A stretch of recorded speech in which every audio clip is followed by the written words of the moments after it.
Contando el cuento con Ángel Guzmán. Estamos en Contando el cuento, mi nombre es Ángel Guzmán. Hoy me encuentro en la cafetería, librería El Desvelo Café. Estoy con el escritor Eduardo Garay. Hola Eduardo, ¿cómo estás? Hola Ángel, ¿cómo estás? Muy bien.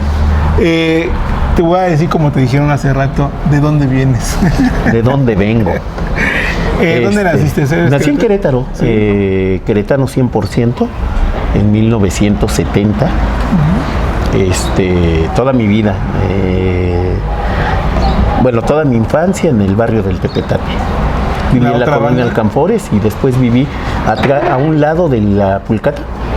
A un lado, entre la Pulcata y la iglesia, creo que es ortodoxa, la que está ahí, una iglesia de estas de religión cristiana. Había una vecindad, ahí viví yo, en esa vecindad. ¿Ahí viviste todo el tiempo? Gran parte de mi infancia. Después me mudé a Rancho San Antonio, por Bolaños. Ahí pasé la adolescencia, parte de mi primera juventud. Me salí muy joven de mi casa. Y después regresé a Rancho San Antonio, curiosamente regresé. ¿En qué año naciste, me dijiste? En 1970. ¿Y en qué secundaria fuiste? A la secundaria técnica número 1. Mi madre, que trabajaba para UCEBEC, fue a hablar con el director y le dijo, oiga, ¿pueden ayudar a que mi muchacho entre? Y entonces me mandaron con el grupo de los recomendados en la tarde y fui un desastre yo en la secundaria. Oye, tal vez fuimos compañeros.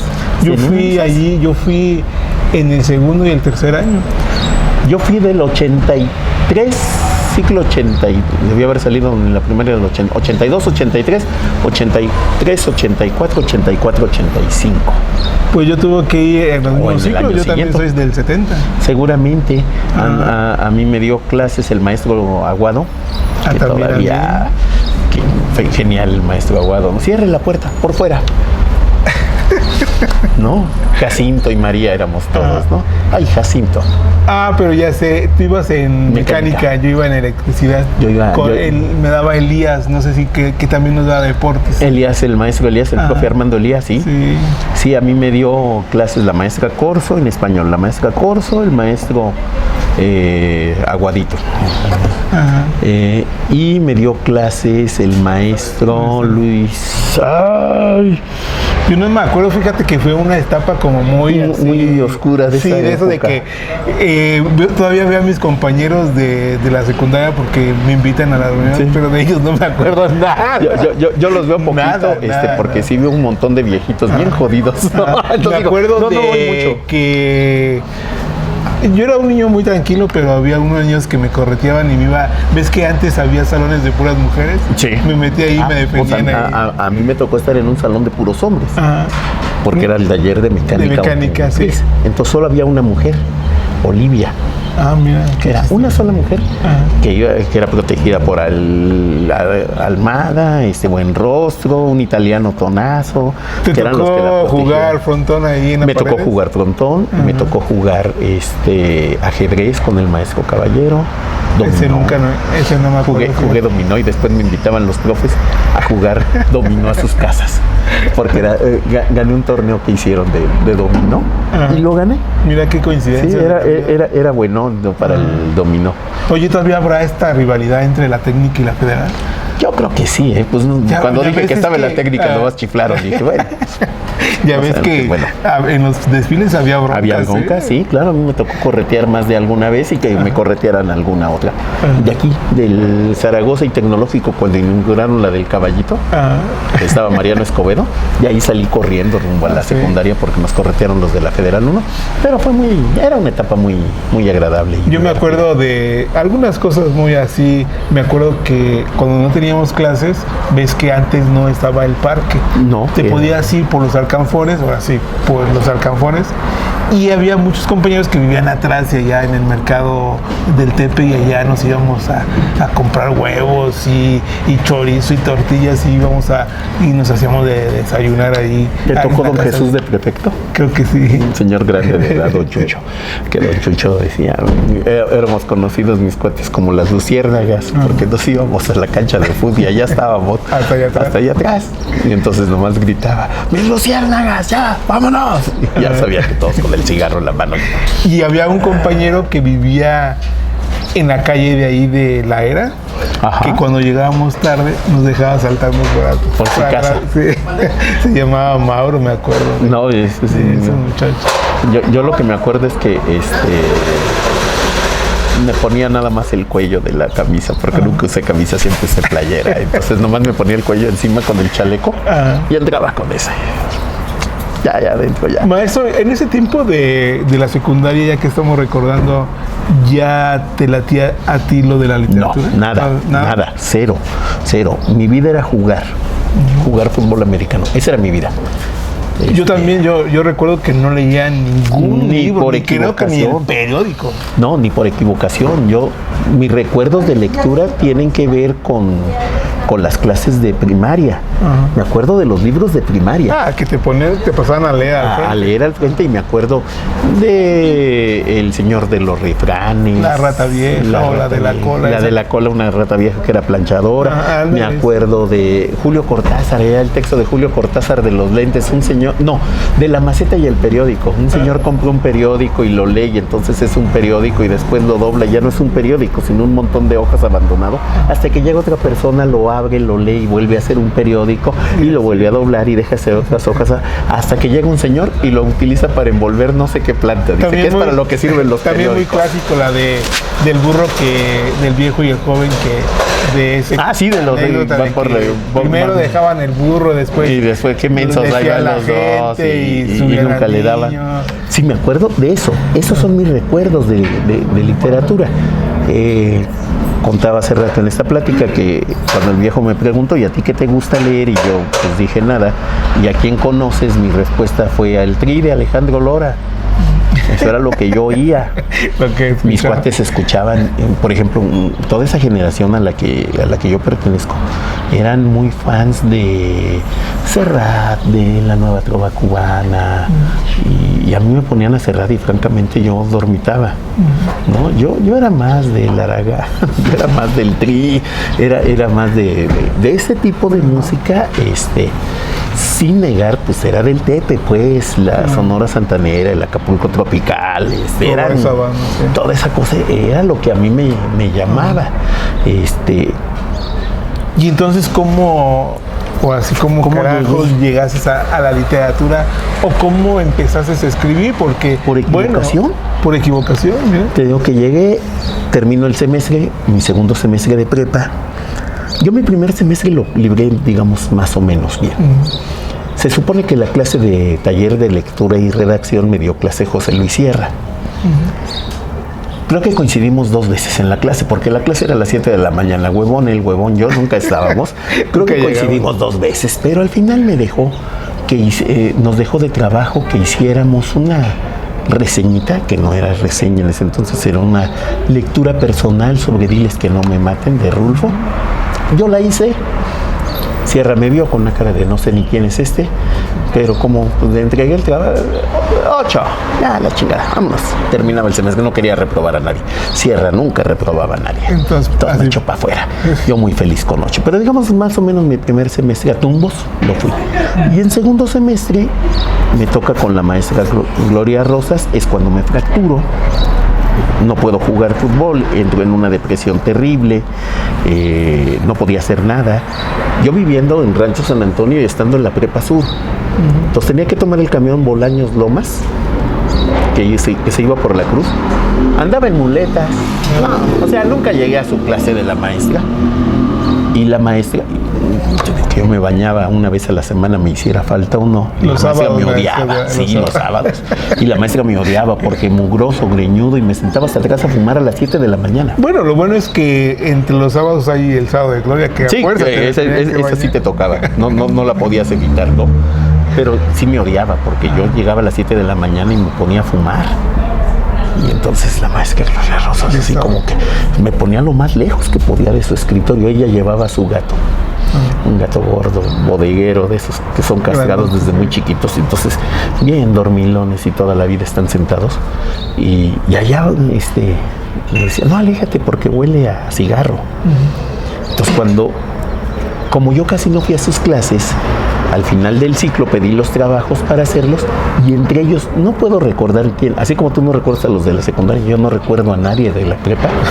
Alguien me dijo, pidió un cuento y yo me sentí a escribir un cuento. No era para mí, lo inscribieron en el tercer concurso universitario de cuento y poesía. Ah, sí, tú pensabas que era para la clase. Para la clase. Alguien lo metió al concurso, era para el concurso. Y ganó el concurso. No manches. Había ganado Dionisio los 2 años anteriores, Dionisio Munguía, y ese año Dionisio gana en poesía. Y sale Lalo Garay, ganó el cuento. Yo con una cara de ¿qué pedo? ¿Qué es esto, no? O sea, ¿gané qué? ¿Por qué? ¿Qué hice? ¿Qué hice? No es que ganó su cuento. Te digo que lo llevé al taller con Chava Alcocer, me lo rompió. Y años después lo volví a leer y lo rompí yo mismo. Es malísimo, no tiene ninguna gracia. Está mal escrito, faltas de ortografía, no tiene sintaxis. Bueno, pero realmente tú no sabías. No, yo no tenía ni idea de nada. Pero ahí empecé. Diversas circunstancias que ya conté allá y que no voy a repetir me echaron de la prepa. No solo me echaron de la prepa, me echaron del sistema universitario. 5 años. O sea, yo no podía estudiar en cualquier cosa perteneciente a la Núñez. Podía estudiar la prepa abierta. Ya sabes, cosas como de chingón para estudiar la prepa abierta. Y de obviamente no hice nada. Y de eficiente. No hice nada. Y no fue Dionisio. Fue Sierra el que me encontré afuera de Woolworth. Y me dijo, Sierra, acaban de abrir un centro de escritores, ve. Él me reconoció por mugroso, no porque me ubicara como alumno o como escritor, pero fue a la ceremonia del premio. Y entonces dijo, ¿por qué no vas? Y yo dije, ¿qué voy a ir? Pues a mí ni me gusta esto, o sea. Pero bueno, mi hermano, que en ese entonces estaba, creo que ya estaba en el Corral de Comedias, le gustó siempre actuar, me insistía, pues ve, si te invitaron, ¿qué pierdes? Y, ándale, ve, está bien cerquita, así. Ok, un día fui y me toca, llevo mi cuento, me lo rompe el viejo, Manuel me defiende. Güey, tiene 16 años, ¿qué quieres que escriba, chava? Pues porque dice, es que son puras pendejadas. ¿Y qué quieres que escriba?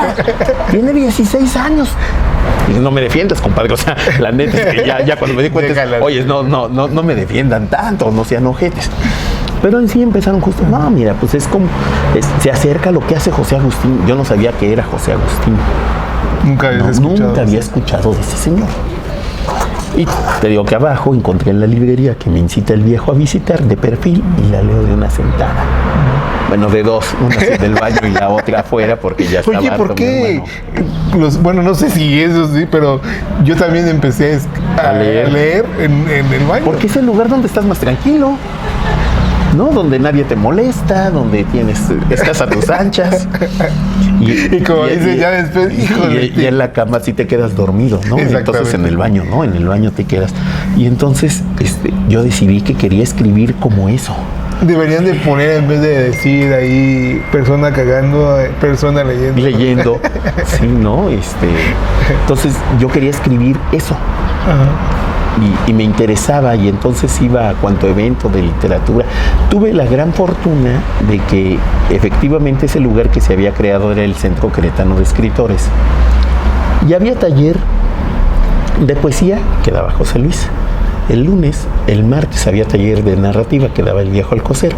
El miércoles había taller de ensayo, que daba Ruiz, se apellidaba él, Eduardo Ruiz Castellanos. El jueves, creo que el jueves no había nada, y el viernes había periodismo cultural, una cosa así. Los talleres, cada semana se presentaba un libro. Los libros de lecturas mexicanas, segunda serie. Y el Centro de Escritores era, digamos, como la sede convocante. Y ahí vinieron Emanuel Carballo, Guillermo Samperio, Marco Antonio Campos, Germán Lizarzúbide, Beatriz Espejo. Y los tenías ahí sentaditos en la mesa del Centro de Escritores, que era una mesa de madera larga, como para 12 personas. Ahí sentados. Entonces tú les podías preguntar lo que quisieras. Ahí estaba Rafael Ramírez Heredia. Y entonces, oiga, maestro, oye, ¿usted escribe sobre box porque le gusta o nomás porque el personaje o el boxeo se presta como, no faltaba, te querías poner culto, ¿no? Como una metáfora de la vida, de hay que darse de chingadazos. Y el otro se levantó y no, aquí nos fajamos y yo fui boxeador, guantes de oro y la chingada, y era periodista y había... Entonces, era una gran oportunidad. El mismo Centro de Escritores trae talleres mensuales. Viene Guillermo Samperio una vez por mes, jueves, viernes y sábado. Jueves en la tarde, viernes en la tarde o todo el día y el sábado en la mañana. Yo era un huevón desempleado, no hacía nada. Entonces iba a cuanto taller podía, a cuanta lectura podía. Iba a todo eso. Yo feliz de la vida asistía a todos los eventos que podía.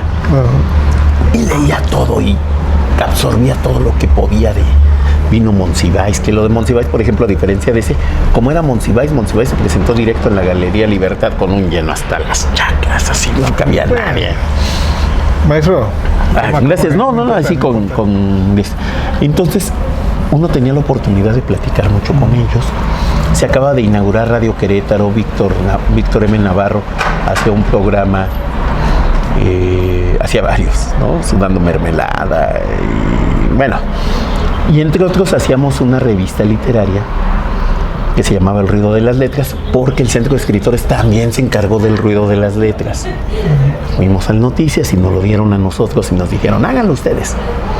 Y entonces yo iba a llevarle al impresor, no al editor, porque nunca había editor en el Noticias, era el impresor, que era el Tigre de Toño. Le llevaba yo porque lo imprimíamos en hojas y le pegábamos para que así va, güey, porque los poemas estaban acostumbradísimos a ponerlos como se les hinchaba la gana. Creo que siguen teniendo esa tendencia. Bueno, déjame preguntarte algo. ¿Uno puede ser editor sin ser escritor? ¿O a fuerzas tiene que uno saber? No. Lo que tienes que saber es amar al libro, tener una visión estética que yo no la tengo mucho, yo lo tengo a base de talacha. Pero sí. Ahora, obviamente es más fácil. O sea, si tú, digamos, tú que haces entrevistas, te es más fácil dar una clase de periodismo para el género de entrevista. O sea, porque tienes el conocimiento del tema, sabes cómo centrar, sabes cómo ubicar, ¿sabes? Ahora, por ejemplo, en esa misma pregunta, pero el que corrige también necesariamente debe ser escritor, No, porque puedes tener un muy buen maestro, una muy buena persona con ortografía y gramática que te corrija, pero ayuda mucho que tenga sensibilidad literaria. Que más o menos te des cuenta de por qué lo puso.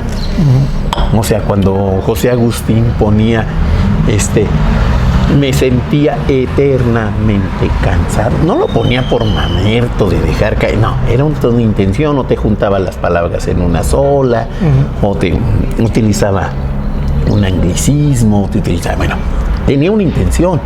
Quizás un corrector te lo hubiera quitado y te hubiera dicho, no, es que es lo mismo, le tienes que poner coma, pero sí, pero estamos reproduciendo habla, estamos reproduciendo albur, entonces en el albur si le metes gramática pierdes la mitad del albur, güey. Pues es que es ahí el entonces problema, ¿no?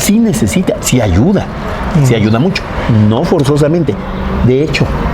Porque últimamente he visto, por ejemplo, uno tiene las redes sociales y te salen de que eres corrector de textos y hay una infinidad, ¿no?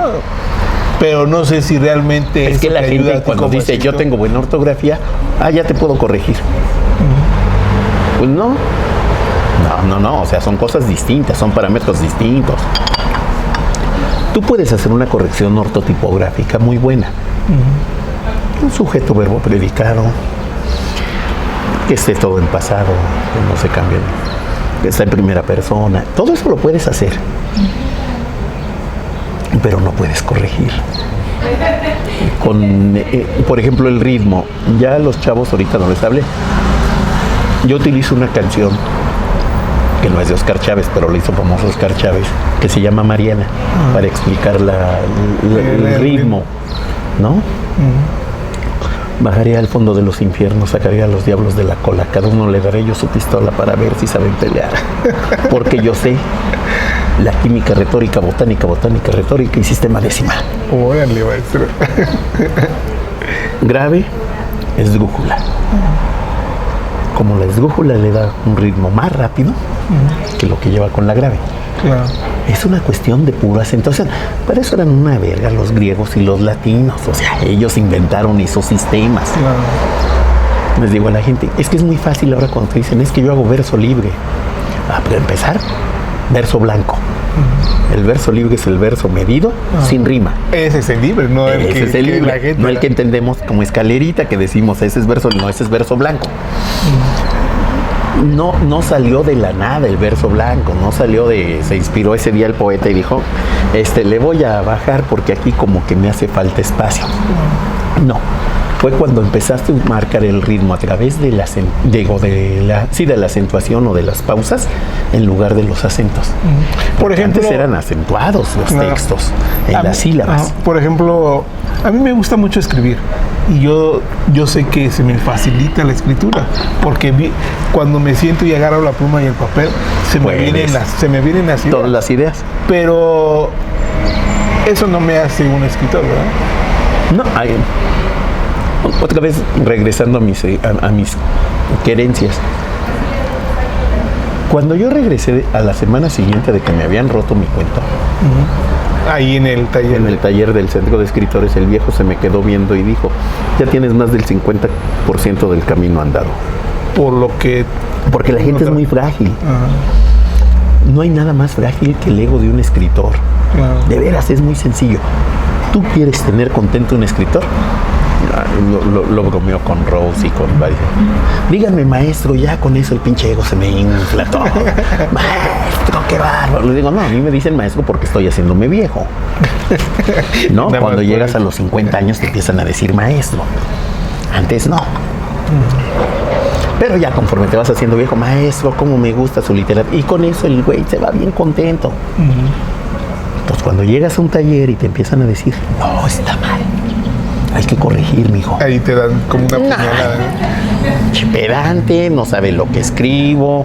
Es que ese güey escribe como la literatura del siglo XX, sí, no entiende la actualidad.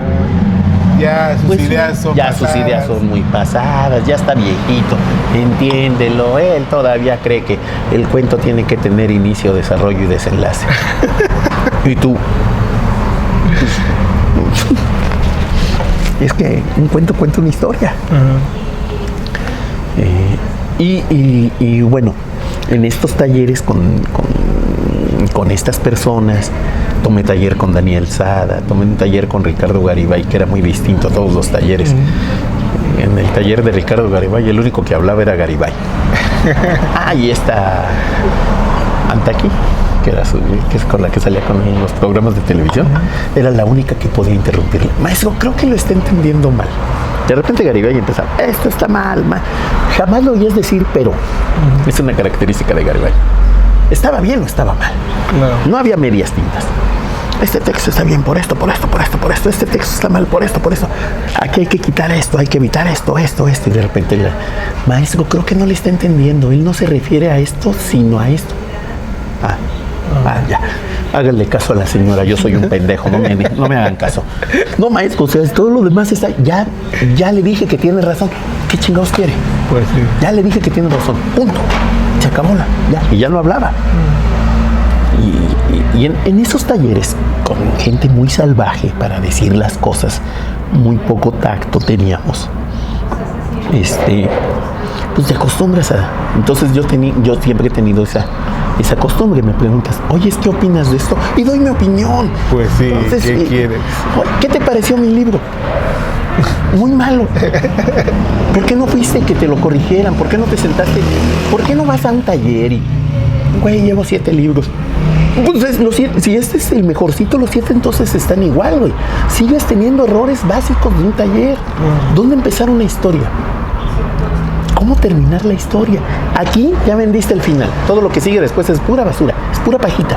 Porque aquí ya contaste el final de tu historia, pero no te das cuenta. Claro. Estás muy ególatra, muy... Hace rato estaba escuchando al maestro ahí en la secundaria Federal 1, la competencia, Sí. porque va a dar unos próximos talleres. Es bueno para hablar, maestro. Y me surgió una duda.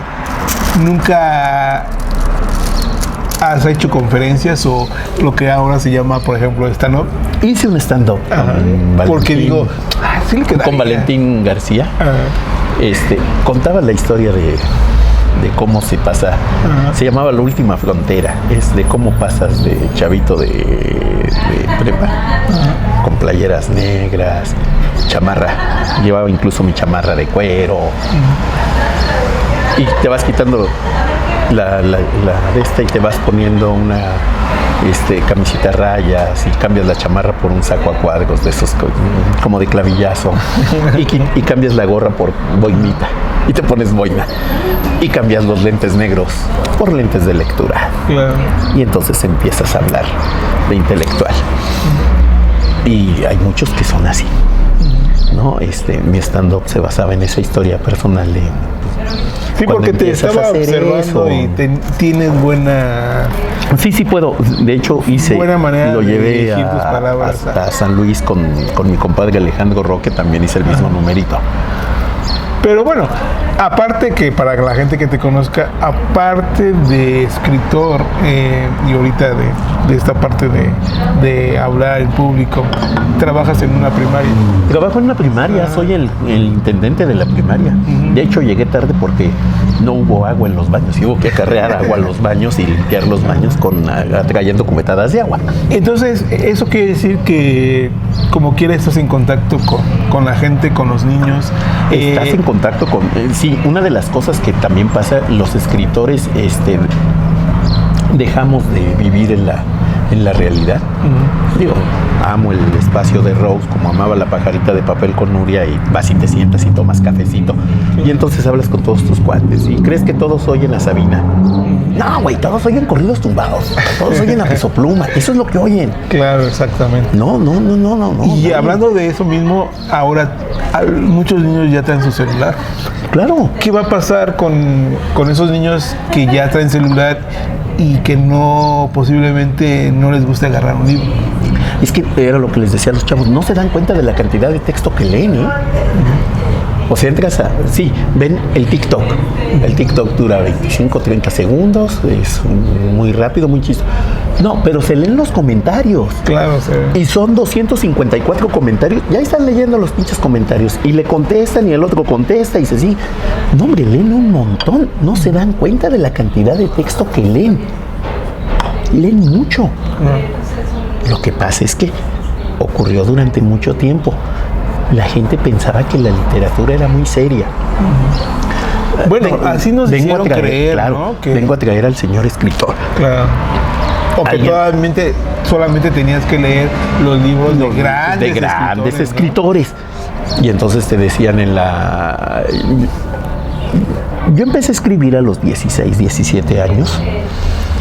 Y mucho tiempo después hice mi licenciatura en letras en la UNAM. Pero mucho tiempo después, ya casi llegando el año 2000. Y cuando llegué, pues yo traía ya mucha lectura, mucha experiencia. Y me encontré con un maestro, los maestros que eran muy agraciados en la UNAM, algunos, que te decían, es que ustedes vienen aquí, mucha gente. Como es SUA, es un sistema universitario abierto, no te llegan los que llegan, lo que le llaman, dicen, al aeropuerto de filosofía y letras, que estuvieron estudiando Conta, no entraron a Conta, se fueron a Derecho, de Derecho se pasaron a Arquitectura y de repente caen en filosofía y letras. Y ahí. No, acá es voluntario, tú solicitaste ingresar a filosofía y letras y a la clase de letras hispánicas. Fue voluntario. Entonces decía el maestro, la gente llega y te dice, un ejemplo de buena literatura, el Quijote. No mames, el Quijote se estaba pitorreando de los novelistas. Él se pitorreaba, es una burla paródica de la novela de caballería. Wow. Él se estaba burlando de la novela de caballería. ¿Qué no han leído? Y nos leía fragmentos del Quijote. ¿De dónde sacan que esta es literatura seria? Lean el Quijote como lo que es. Volvemos a lo mismo. Nos hacen obra ver muy divertida el Quijote. Nos hacen ver esa parte seria. Claro. Que la literatura nada más tiene esa parte. Nos dicen, no, es que todo tiene que ser muy serio. No, de hecho, uno de mis grandes autores favoritos, bueno, José Agustín por un lado, y por el otro lado Jorge Ibargüengoitia. Es un claro ejemplo Ibargüengoitia. O sea, Ibargüengoitia es poner al hombre cotidiano en una situación extraordinaria. Claro. Y la reacción. Es que, maestro, vivimos en la ciudad, en la urbe, en lo cotidiano, en lo que la gente vive, en lo que la gente sufre, en el que se sube al camión, en el que va pensando en que le falta que comer, en el que está pensando que ya se acabó la quincena. Que apenas es jueves y no tiene dinero y esas cosas. Pues sí, pero eso tú lo tomas y dices, no, es que hay que hacerlo muy serio, hay que contar la historia así muy seria. No.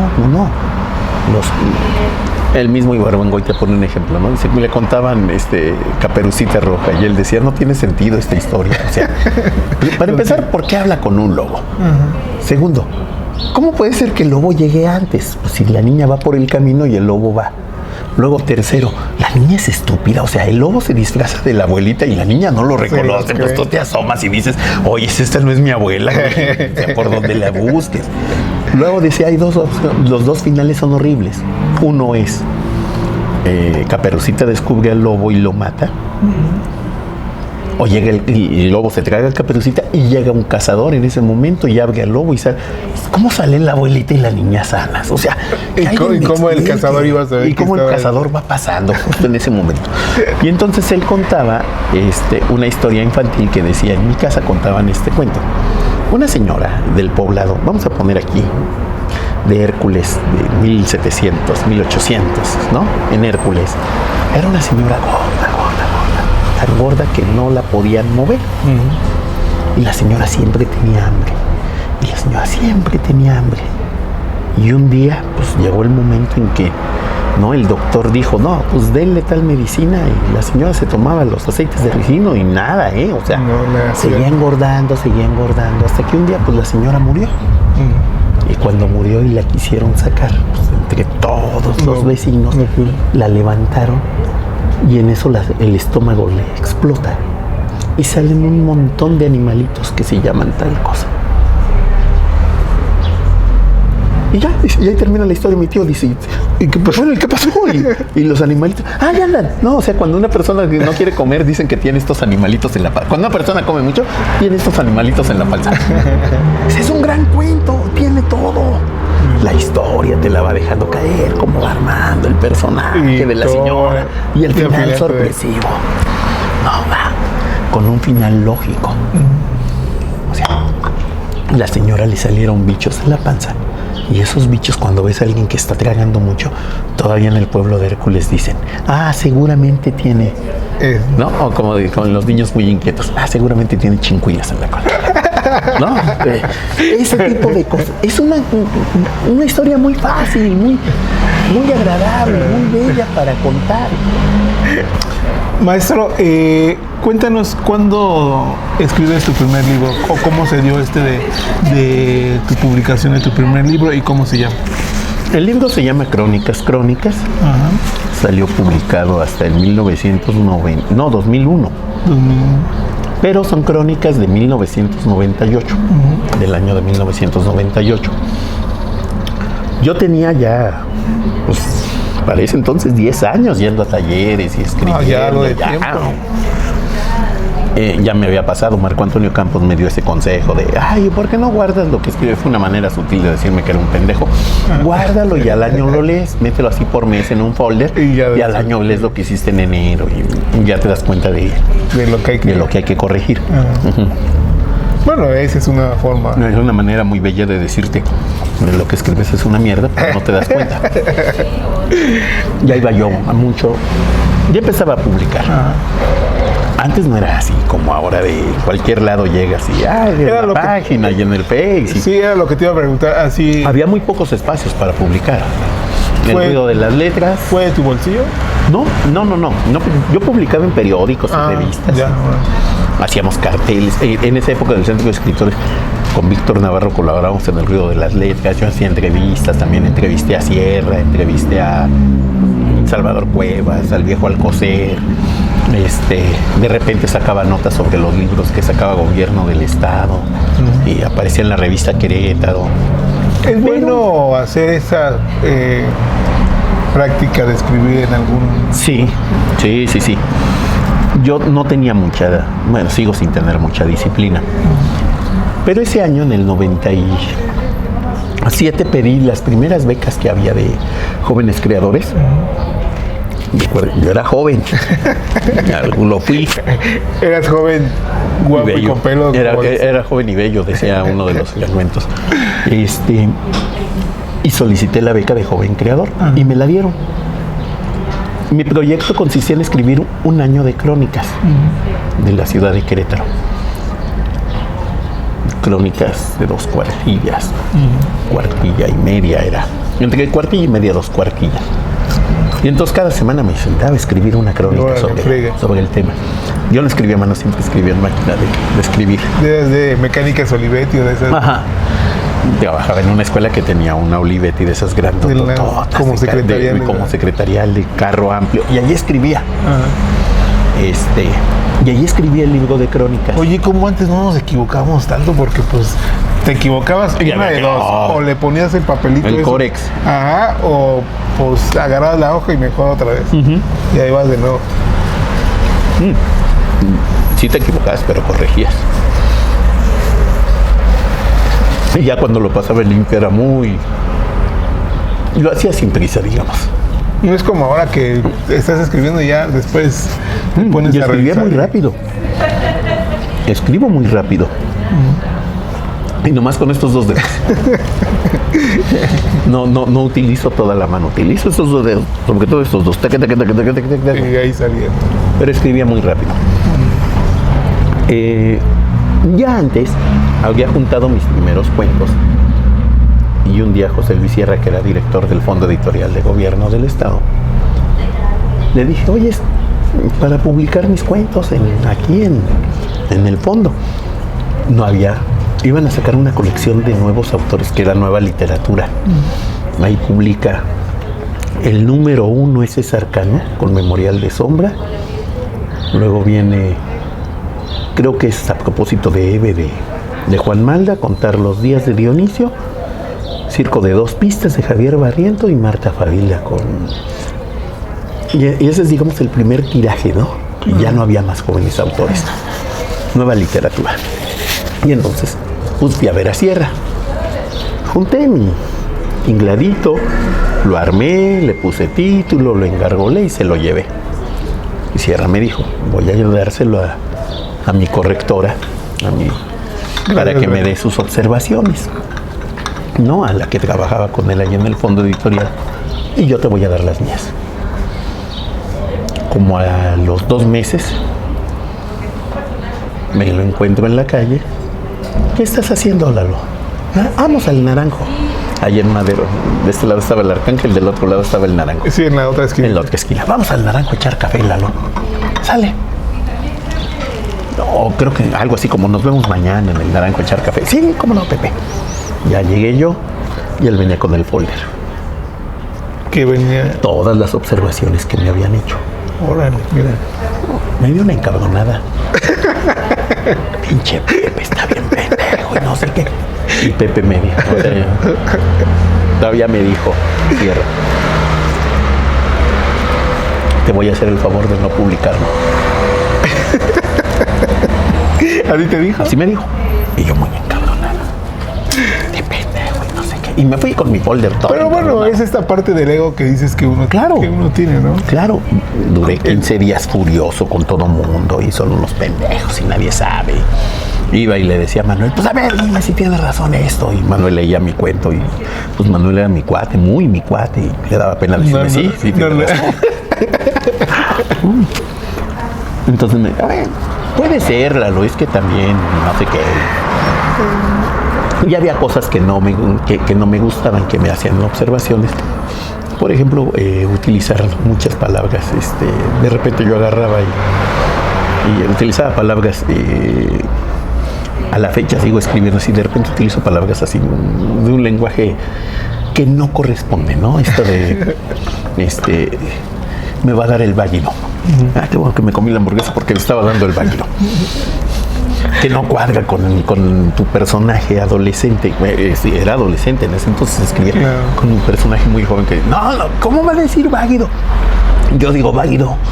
Sí, tú, pero tu personaje no. Y entonces, bueno, había esas cosas que no, digamos que había cosas que no me gustaban. Pero me pasó, lo dejé descansar. Lo volví a leer y dije, no, Sierra era mi amigo. Si no hubiera sido mi amigo, me hubiera publicado esta chingadera y me quedaría ese estigma. Claro. Sí, que es lo que nos pasa. Sí, es el pendejo que publicó tal cosa, ¿verdad? Es como lo que decimos, ay, mira, es que está este libro, pero... No, o sea, acaba de sacar un nuevo libro. No, güey, con que sea cercano al anterior, ya valió mal. O sea, no lo voy a leer. Y te da mucho coraje, pero tienen razón. Bueno, cada quien su trabajo, ¿no? Claro. Sí. Entonces, cuando terminé la beca,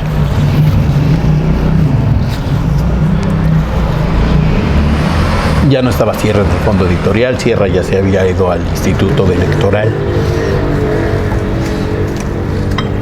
Creo que estaba Jesús Aragón, que había sido mi coordinador de taller. Jesús, aquí está mi material. Viene el cambio, se va Jesús y entra Manuel como editor de gobierno del estado. Y Manuel me habla como, o sea, ya no existía o ya no coincidíamos en el centro de escritores, que nos seguíamos frecuentando y chachareando, y creo que ya teníamos celular y nos mandábamos mensajes de texto. Güey, encontré tus crónicas aquí. No mames, en serio, sí. Ya tengo, ahí está el dictamen de Jesús, que está para publicar. Qué padre, güey, pues, ¿cómo va? No sé qué, de una vez, vente a firmar contrato y la chingada. Y ya cuando llegó me dice, Manuel, ¿pero qué crees? No caben todas. No caben las 52 crónicas. Me caben 45, 46, dependiendo de las que quitemos por el tamaño de la edición. Vamos a sentarnos a seleccionar las que no. Y nos sentamos a seleccionar las que no entraban. No, pues para empezar, las de enero, yo las había escrito muy desfasado porque la beca no la dieron hasta febrero. Y yo obviamente no había escrito las de enero, entonces las escribí como de recuerdo, ¿no? En tiempo pasado. Y entonces dije, no, todas las de enero, vamos a empezar. Y la del Día de la Candelaria, no le gustó a Manuel. Y empezamos entonces el 14 de febrero. Y a partir de ahí ya nos costó muy poco trabajo quitar, porque ya casi estábamos en el límite. Entonces, nos sentamos, hicimos todo el contrato y todo el asunto. Pero gobierno del estado, a final de cuentas, en lugar de salir en el 99-2000, salió hasta el 2001. Sí, todavía. Hoy, por ejemplo, en ese aspecto, ¿hay más apoyo por parte del gobierno? No. No, es muy similar. Depende de quien esté ahí. Depende mucho de quien esté. No hay mucho apoyo. Sigue siendo el mismo tipo de apoyo. Dependes de quién es el secretario de Cultura. Claro. Y de la intención que le quiera dar. Pero bueno, vale la pena acercarse a ver si... Y un poco, Ya llega el momento que a mí me pasó. Saqué mi primer libro como joven creador en el Fondo Editorial de Querétaro. Es cuando uno está más emocionado, me imagino que estás. Y luego sacas tu segundo libro, que es mi primer libro de cuentos, Aventis. Todavía Manuel dirigía el Fondo Editorial. Y me dice, Manuel, mándame, ya saca el libro de cuentos. Otra vez ya tenía muchos cuentos publicados en diversos espacios. Había publicado un texto, incluso en Panamá, que había venido un panameño a Querétaro y se había llevado el texto. Se había llevado una selección de textos de queretanos, entre ellos uno mío. Había publicado en San Luis Potosí, en la revista Betas. Ya había participado en un encuentro, había participado en varios encuentros de escritores. De los más notables, en Jóvenes Escritores, en homenaje a José Agustín, que fue una gran emoción ir a Cuautla, fumarme un churro con José Agustín y hablar sobre su literatura. Claro. Digo, no fui el único, éramos un grupote, pero fuimos a Cuautla a fumarnos un churro con José Agustín. Y luego después había participado en un mega encuentro que se llamó Del siglo XX al tercer milenio. Habían invitado a 3 becarios o exbecarios de los fondos estatales, más los becarios nacionales del BONCA. Entonces aquello fue una orgía de escritores. O sea, el Hotel Aranzazú estaba lleno a tope. Si eres fanático del fútbol, ¿te acordás que había un portero del Atlas que le decían el poeta? Antonio Flores, el poeta. Bueno, pues ese estuvo en ese encuentro. Ahí estuvo. Fue un encuentro que pasó de todo. Ese se podría hacer un anecdotario pleno de lo que pasó. Entonces yo ya tenía mucho material publicado. En ese encuentro nos talleró Daniel Sara. Ya había yo trabajado textos con Samperio, ya había yo trabajado... Iba mucho a los talleres de poesía con Del Toro y Huerta, pero en realidad... ¿Samperio quién era? Guillermo Samperio. Guillermo Samperio. Pero en realidad iba ya más como... porque me gustaba leer poesía. Me gusta leer poesía, me gusta el ritmo de la poesía.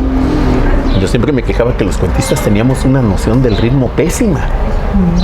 Y los poetas tenían una muy bonita noción del ritmo. Entonces me encantaba oír a los talleres. Soy incapaz de escribir un poema, pero de veras incapaz de escribir un poema. Pero el cuento sí, no, y el cuento tiene su propio ritmo y su cadencia. Y esos talleres me ayudaron a aprender a leer. Claro. Entonces yo ya tenía, digamos, mucho material y lo armé en ese encuentro del siglo XX al tercer milenio, en jóvenes escritores. Conocí a un escritor sanluisino, Alejandro Roque, de aquí de San Luis Potosí, y nos hicimos amigos. Pues, estuvimos en la misma mesa, éramos del mismo entorno, es casi de la misma edad, él es un año más chavo que yo. Y pues platicaba mucho con él de cómo podíamos, por correo electrónico, trabajar y no sé qué, y no sé qué, y no sé qué. Y él me ayudó a decidirme, pues ya, mándalo, güey, o sea, ya, tienes que sacar cuentos todo el tiempo, próxima aparición, siempre le ponía todos mis, de próxima aparición. Y mi esposa, que es maestra de literatura, que es una sabia en cuanto a literatura, me había dado a leer Si te cuentan que caí, de Juan Marcé, y encontré el término aventis. Y dije, yo hago aventis, eso es lo que yo hago aventis. Copié un epígrafe grande del texto de Marcé y se lo llevé a Manuel. Ahí sí, ya con todos los argumentos muy bien pensado, cuando Manuel me dijo, no, voy a ponerlo todos corridos y eso de que primera parte, segunda parte. No. Está puesto así, así, así, así. Y ya tenía yo la capacidad de argumentar, de defenderme en ese sentido. Ya podías decir por qué razón. Y Manuel dijo, va, está bien, no me voy a pelear contigo, así lo voy a sacar. Y así salió. Pero ya salió en el 2008, una cosa así, o sea, no soy un autor muy prolífico de... ¿Cuántos textos llevas ya editados? Publicados 4. 4. Pero, bueno, cuéntanos esta otra parte. Tienes un taller los martes. Sí. Para que la gente sepa, los que vean este video, en dónde lo tienes y a qué hora. Todos los martes en el Café Cuadros, que está en Río de la Loza, esquina con Venustiano Carranza, y en La Cruz. Yo no cobro los talleres porque no me gusta tener clientes. Me gusta tener personas interesadas en la literatura. Claro. Claro, cada quien paga su consumo. No, yo no invito a nadie. ¿Es los martes? Los martes de 7 a 9. De 7 a 9. Ahí. Llueve y truena, ahí te pueden encontrar. Ahí me pueden encontrar. De febrero a noviembre. En diciembre todo el mundo está pensando en pochanga. Sí, no hay modo de trabajar. Y bueno, dime. Y en enero llegas muy gastado. Claro. Y llegas muy cansado. ¿Quién se acerca más? ¿Hombres o mujeres o es indiferente? Se acercan más. No, yo creo que es indiferente, pero aguantan más hombres. ¿Sí? ¿Más que las mujeres? Sí, porque es muy difícil. Otra vez, no aguantan esta parte. No aguantan esta parte de la corrección, vamos a llamar. No, sí, o sea,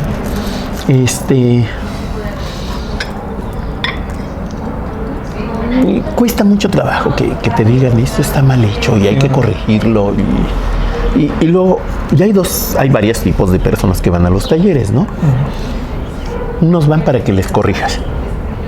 Ya saben lo que... Ya tengo mi cuento y quiero que me ayuden a corregirlo. ¿Qué le quito? ¿Qué le pongo? Pues no sé. O sea, un taller no es un espacio de corrección. Claro. Un taller literario es un espacio para abrir posibilidades. Yo creo que hay que empezarlo por aquí. Yo creo que el cuento finaliza acá. Yo creo que la historia se vende aquí. Yo pienso que esta frase está mejor dicha de esta manera. Claro. Yo con tu experiencia. Con mi experiencia, mi lectura. Pero a lo mejor Ángel, que está al lado mío, dice, no, a mí no me molesta. De hecho, se me hace importante lo que está puesto al principio.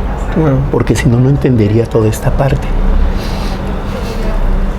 Es tan válida su opinión como la mía. Claro. ¿Qué te están dando? Posibilidades. Eso. Tú chécalo y al final de cuentas tú eres el autor. Sí, tú eres el que estás escribiendo. Al final dices, no, ¿sabes qué? No, Lalo está pendejo, Ángel tiene razón. El texto va completo. O el texto tiene razón, arranca. Pero sí tiene razón Lalo. Aquí hay que cortarlo. Ok. Son posibilidades que abre el coordinador de taller. Pero hay gente que va a que le corrijas. Hay gente que va a que... Me da mucha risa. Ha habido casos que llegan y te dicen, es que traigo este cuento. Pues lo leemos. Ya lo lees, mira, yo veo estas observaciones, veo este... es que ya lo publiqué. Entonces, ¿para qué lo traes? Un texto ya publicado no se puede corregir. O ya lo mandé a concurso. Y eres bien pendejo porque en el concurso me premiaron.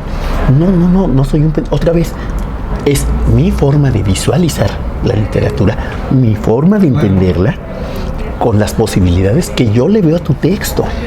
No es un trabajo, claro. No eres Dios, pues, no puedes decirle, esto está bien, esto está mal. No. A mí me parece que está bien. Claro. A mí me parece que está mal. Con esto que hemos estado platicando, entonces es difícil que tengamos una buena crítica literaria. Muy difícil.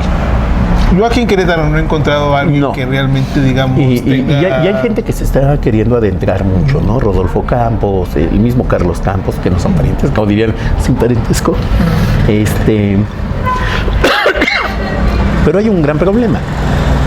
Uno, el lector, otra vez entre mis consejos que me dieron, tú tienes que leer el libro del autor que conoces como si no lo conocieras. Sí, es decir, y al que no conoces como si fuera tu cuate. Sí, es decir, aquí no hay amigos y yo agarro el texto y empiezo a ver y digo, esto no me gustó. Esto me parece que no corresponde. Y es muy difícil, nos dejamos guiar mucho por afinidades. Yo incluso en mi taller les digo, a mí no me importa si son de izquierda, derecha, le van a la América, le van al Guadalajara, no me importa. Es que a veces pensamos eso, es que es mi amigo, sí, o me invita a sus talleres. O al contrario, ¿no? A veces es que ya empecé a leerlo y güey, pues es de ultraderecha, cabrón, yo como chingado, o ultraconservador, ¿no? Te llegan textos de mujeres que, no, es que no, aquí lo importante es que esté bien contada la historia. No me interesa si es pro aborto, antiaborto, pro vida, no, eso no me importa. Claro. Me interesa el texto. Claro. Entonces de repente sí, nos cuesta mucho trabajo separar eso. Nos cuesta mucho trabajo, entre otras cosas, a mi parte, ¿qué me pasó? Cuando Manuel estaba trabajando en el fondo editorial, me daba mucho material a mí para que lo leyera, le ayudara a la dictaminación. Manuel era un muy buen poeta, muy poco reconocido. Alguien tendría que sacar sus libros y reeditarlos, porque la verdad es que era un muy buen poeta, que publicó muy poco por hacer ese trabajo editorial. Y no sabía mucho de narrativa, entonces de repente llegaba y, ¿quién sabe? ¡Lalo! Ahí te va. Léemelo y dame tu opinión. Sí, cómo no, Manuel. había textos que se sentía muy comprometido, porque eran sus cuates, porque eran sus alumnos de taller, y Manuel también daba talleres. Llegó este cuate con su poemario, güey, pues yo la verdad lo vi en los textos desde que empezaron, entonces yo los vi muy chingones. Dame otra lectura, échame una segunda lectura, y entonces ya iba yo acercando. Oye, ¿sabes qué, Manuel? Sí, no, dile a este cuate que estos 3 poemas se le caen, el texto lleva un ritmo, lleva una dinámica, lleva esto, y estos 3 textos se rompen por completo. Yo te diría, el texto es muy bueno, es maravilloso, quítale estos. Claro. Y yo también había pensado en eso, güey, pero no entendía cómo decírselo, no me animaba, porque son textos que hicimos desde el taller, y entonces sí te duele. Y digamos, yo era el cínico que con todo sin ningún miramiento del mundo le decía, no, es que esto es muy malo, ¿no? Sácalo. Y eso me hizo leer durante todo el 2000, aparte de que teníamos un programa de radio que se llamaba Desde el Fondo, Radio Querétaro, me hizo leer mucha literatura queretana. Yo conozco a todos los autores nacidos del 77 para atrás. Bueno, que hayan empezado a publicar en los 2000, hasta el 2007, 2000, porque de repente hubo un boom y todo el mundo escribía. Pero todos esos autores, así que a todos los conocí, muchos personalmente y muchos a través de sus textos que llegaban para dictaminación. Y entonces me tocaba, después de eso, aparte con esta obsesión con mi esposa, que es maestra de literatura y que te digo que es una sabia, y que ella de repente la veía, ¿qué estás leyendo? Estoy leyendo la teoría de la recepción. No sé eso. Ya iba el meche de a ver qué chingados era, y leía la teoría de la recepción de Wolf-Anise, y leía. Y entonces bueno, es que uno tiene que, si te haces leer, digamos, ¿no? o leía lo que ella escribía para revistas, y de repente pues leía sus textos, y te vas empapando, y platicábamos de ellos. Y entonces mi visión era o es, por ejemplo, muchos escritores odian al académico, ¿no? El académico es un mamón, no tiene sensibilidad y no sé qué. Y no es cierto. O sea, hay académicos muy buenos, hay académicos muy malos, pero eso es una cuestión de, no, hay los poetas, no, es pura inspiración divina. No, amigo, no existe la inspiración divina, no. Y hay poetas que no, es 10% talento, 90% nalgas, pues tampoco. O sea, y hay poetas que sí, y hay poetas que por pura inspiración divina sacan un poemario muy chingón. Claro. Sí. Pero hay gente que no, que le cuesta mucho trabajo, que tiene que trabajar sus textos, pulirlos, y hay gente que y hay académicos que leen muy bien la literatura, y hay académicos que la leen muy mal. Claro. No son sensibles a ese hecho, pero hay académicos muy buenos en la lectura de textos literarios. Renato Prada Oropesa, cuando no le ganaba la filia de la amistad, es un gran lector, pero cuando el que está leyendo es un gran compadre, conocía al maestro Ignacio Solares y trabajamos juntos durante 30 años, ya valió madres la crítica, porque le va a ganar el lado sentimental, y entonces es muy desigual en su crítica con él. Claro. Pero con otros autores es muy bueno. Claro. Es un gran lector.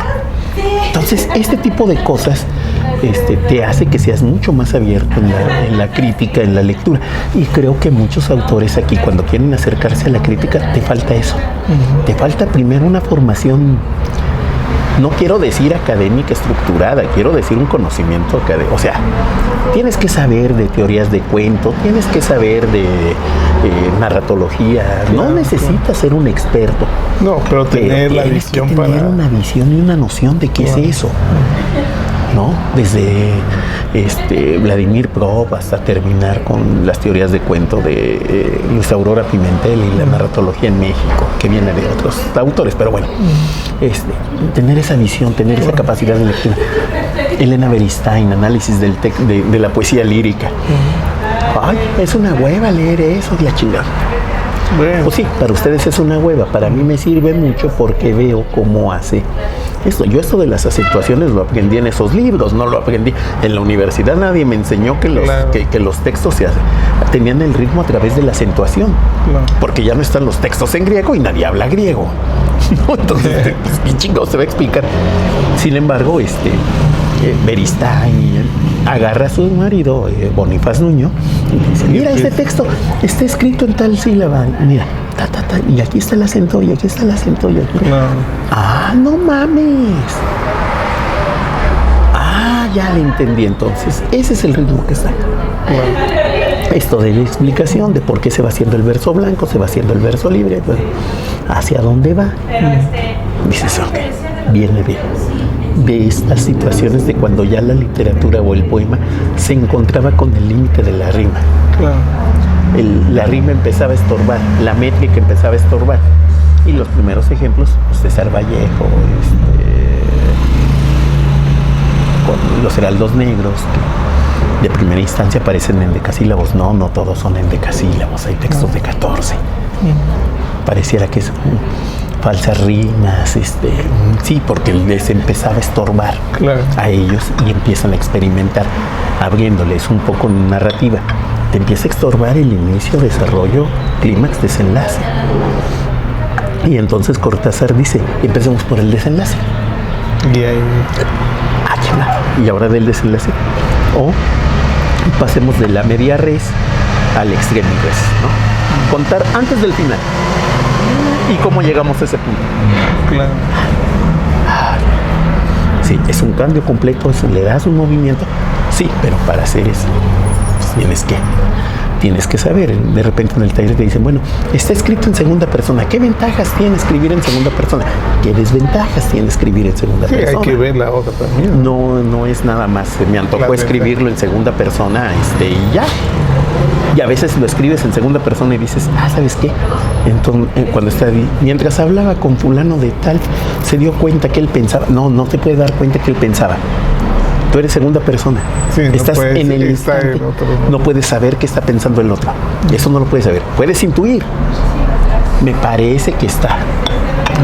Creí verle un brillo en los ojos que me indicaba que se estaba enojando. Pero no puedes saber, ¿no? Mientras poco a poco se iba enojando, porque, espérame, ¿cómo lo sabes? No lo puedes saber. En segunda persona, en un tiempo presente, no lo puedes saber. Más o menos. Ya para concluir, le vamos a tener que decir a Ros que tenga que rentar un local más grande, porque ¿qué pasaría si vinieran otros a entrevistas? Ya seríamos 3. Sí, ya serían 3. ¿Ocupamos la cocina o qué hacemos? Pero nos vamos. Obviamente. Que no sabe, pero hay sus elegidos. Hay los Voy a contar una historia. En una lectura me toca con Rafael Blenjo y Luis Alberto Arellano. Y llega, creo que era Armando Arias o ha de haber sido el fotógrafo oficial del municipio, porque era una lectura organizada por el municipio. Y Lalo, que siempre tiene a flor de piel estas ganas. Trajiste el gran angular, ¿verdad, güey? Porque si no, no salimos. Pues aquí tenemos. Creo que Melencio ya no les hizo. Aquí tenemos gracia, a Ros, ahí está Brenda, que siempre que se esconde, salir, que siempre se esconde. Y le damos gracias al maestro Eduardo. No, maestro, gracias a usted. Gracias por compartir. Gracias a ustedes. Y como siempre, aquí estamos en El Desvelo, el canal Contando el Cuento.